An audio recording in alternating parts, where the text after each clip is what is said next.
Say the name, Michael Kitces. If you're in the financial services industry, that's all I need to do because you already know who he is. But if you're an entrepreneur, don't tune out. This interview is for you too, because even though Michael's an advisor, at his core, he's an entrepreneur. He's a sought after speaker, content creator, and thought leader, and someone we all can learn from. In this episode, Michael takes us on his speaking journey of how he went from free to fee as a speaker.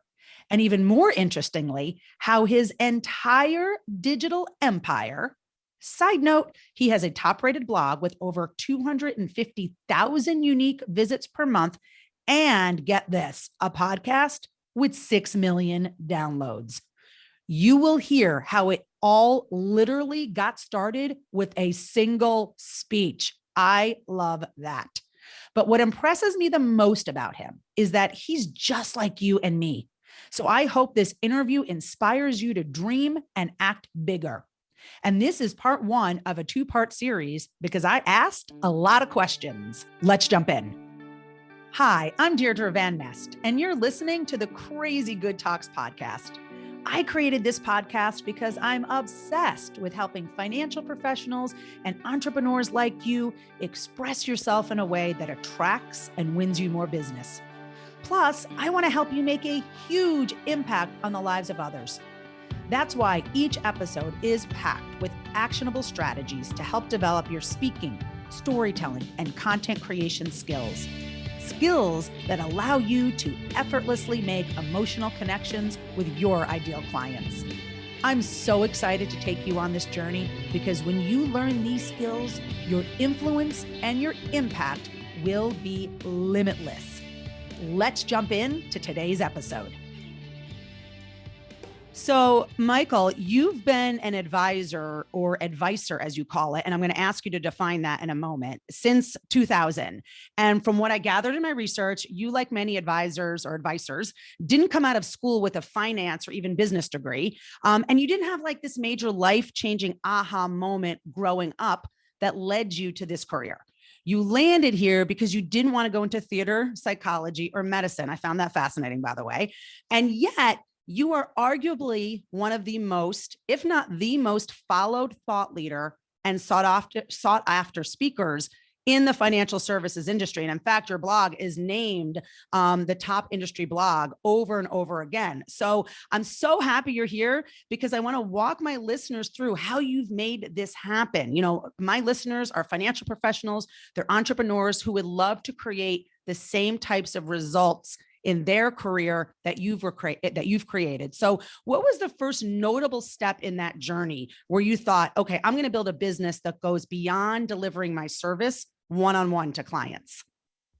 When did it first go beyond? So I'd say probably about 4 or 5 years into my career. So as you said, I started back in 2000. I was like classic New England liberal arts degree. Like we taught you to think, prepared you for nothing in particular, but like go forth, yes. Be productive adults. As you said, I was a psych major, a theater minor, pre-med student who just decided I didn't want to do psychology, theater, or medicine. So I landed in financial services somewhat randomly. I bounced around for a couple of years in the early years in insurance companies, independent broker dealers, into the RIA channel, just trying to find my way.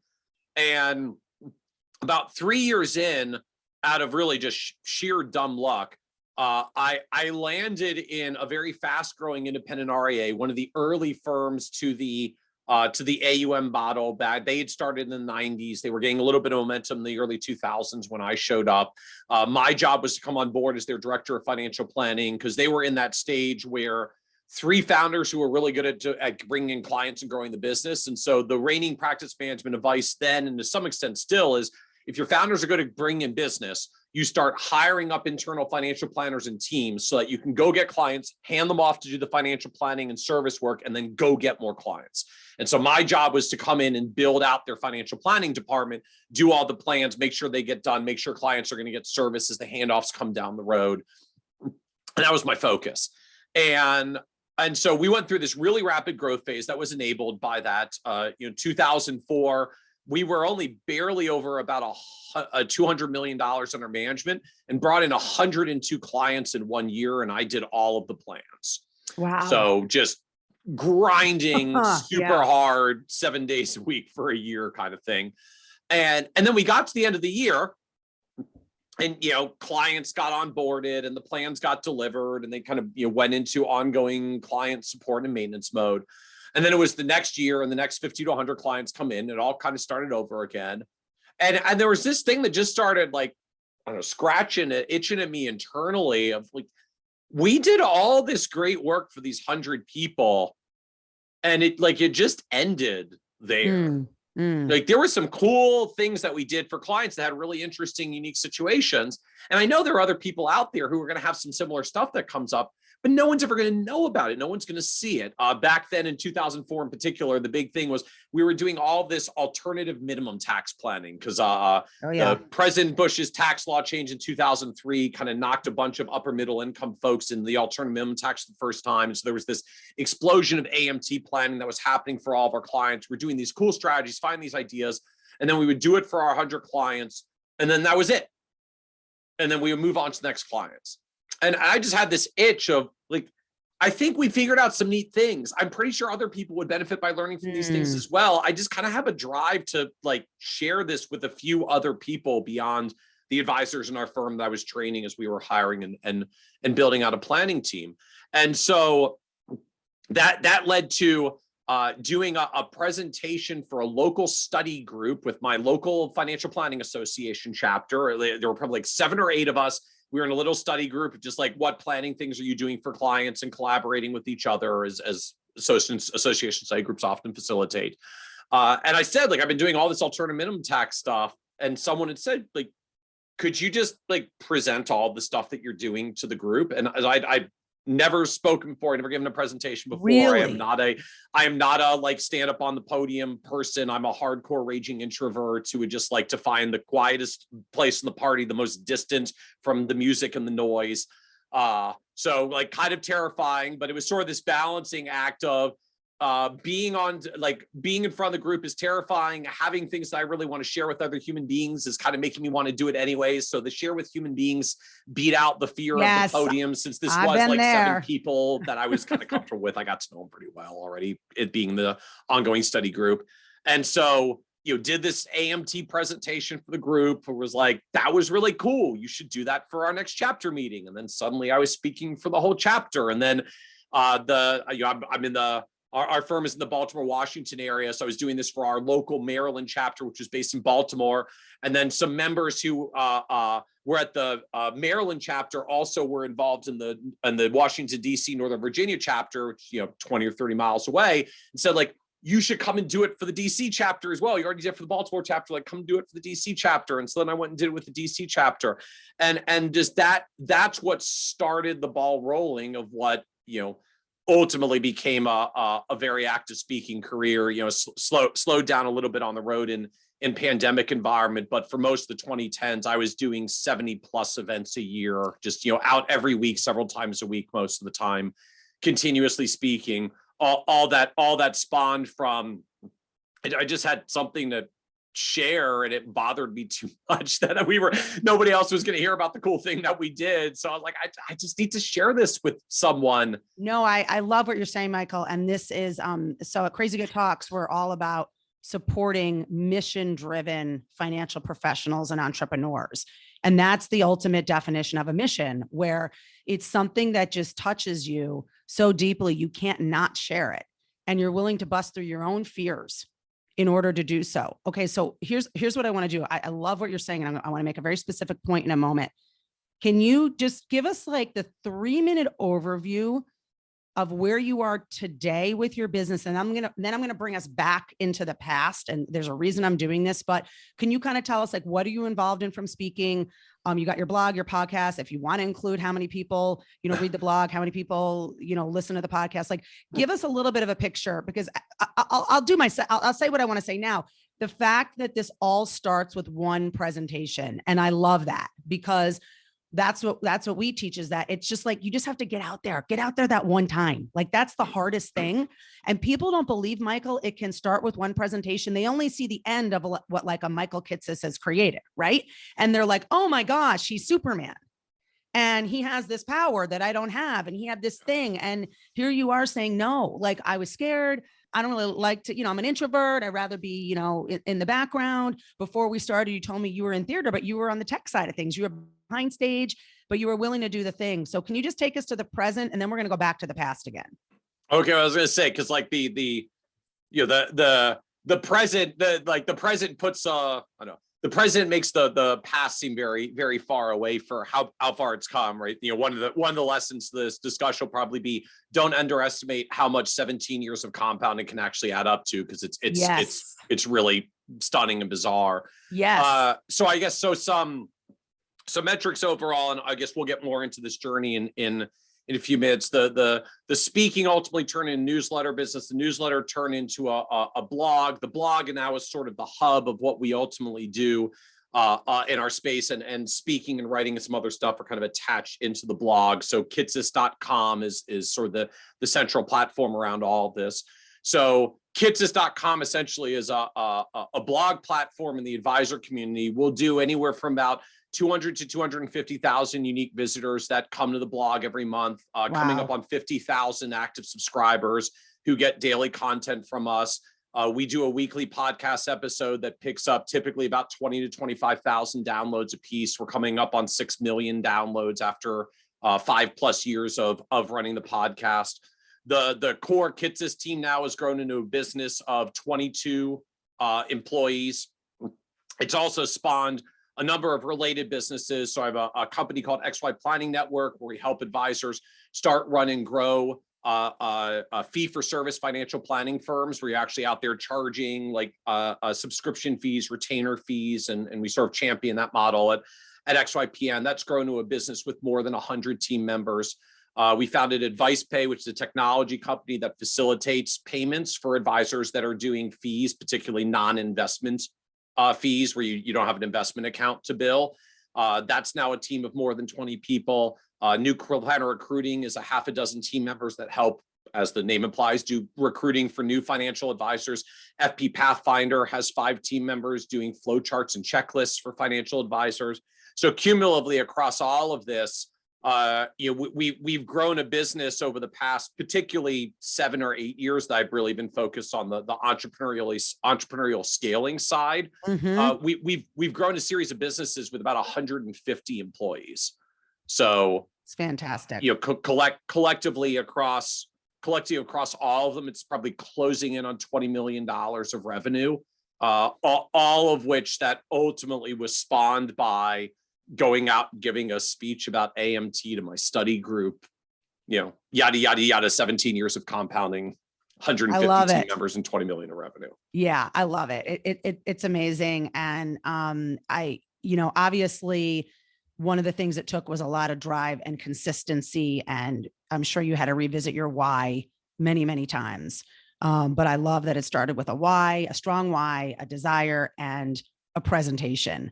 So let's talk about speaking for a moment. So you got out there, you did the study group thing, right? And then, as happens when you're good and people like the content, they're like, oh, can you speak at this? And can you speak at that? And can you speak at this? So I have a lot of listeners, financial professionals and entrepreneurs who are wanting to move from the free to fee type of speaking. That was my experience. I spoke anywhere I could for about 1.5 to 2 years before I started getting paid. Sounds like you started out as a free or no fee, we'll say, speaker first. How did you transition into the fee-based? And do you remember when that inflection point came? Yeah. So it was probably probably 2 or 3 years for me. So speaking started in 2004, continued in 2005.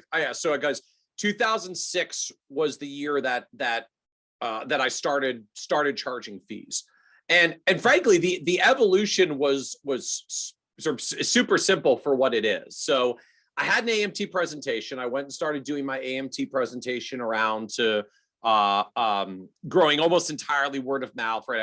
I lived within the association system of the Financial Planning Association. I was very active as a member and a volunteer. I had a lot of friends and connections. Word kind of got around. So they knew me because they knew me from volunteer work. It's like, oh, Kitces has a presentation. He seems to communicate pretty well. Sure, let's have him in. I heard it was a pretty good thing.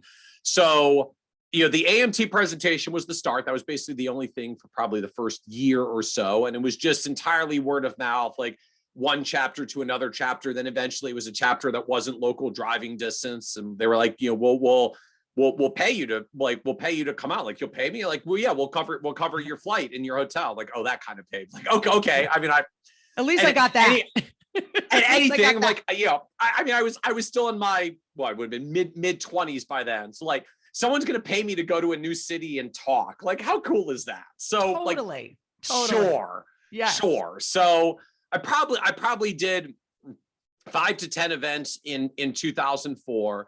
I did maybe another 10 to 15 events in 2005. By the time I was getting well into 2005, I had actually done a second presentation on some other tax planning strategies, because the local chapter had said, like, your session last year was really popular. Like, we'd love to have you do another one, because local associations usually very, very desperate to find reasonable speakers, don't have a lot of choices. They're like, can you do another thing? But like, we can't literally have you back to do your AMT thing, because you did it last year. Right. So I made another presentation about one of the tax laws that had come out. Then I did that presentation.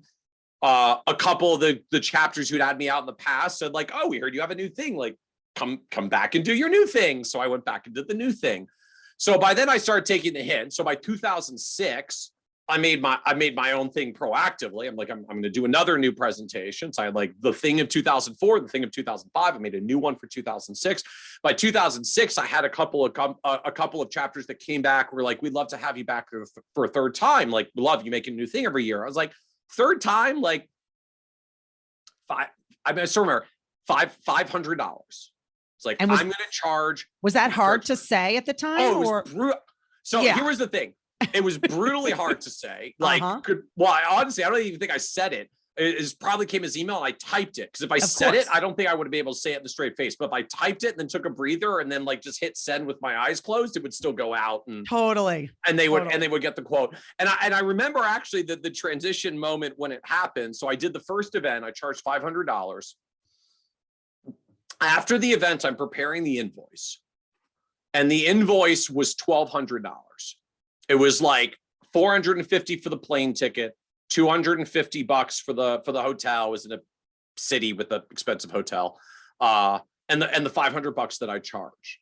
And I kind of remember having this moment of like, I was so afraid to charge the $500 fee, and it's not even half the invoice. Yeah, like, I know. This is probably not what was making or breaking whether they could afford me. Right. Like, I mean, there comes a point where it gets a little more unaffordable, but like, this was way more in my head about the fear of the fee than their actual ability to afford me, as though I was going to price myself out by having some price requirement at all. Like, if they had the budget to put someone on a plane, or potentially more than one person on a plane, because usually there's more than one speaker on the agenda, like, you're probably not breaking the bank for them with $500. Some organizations just like to draw a line in the sand. We don't pay anyone just for the sake of it.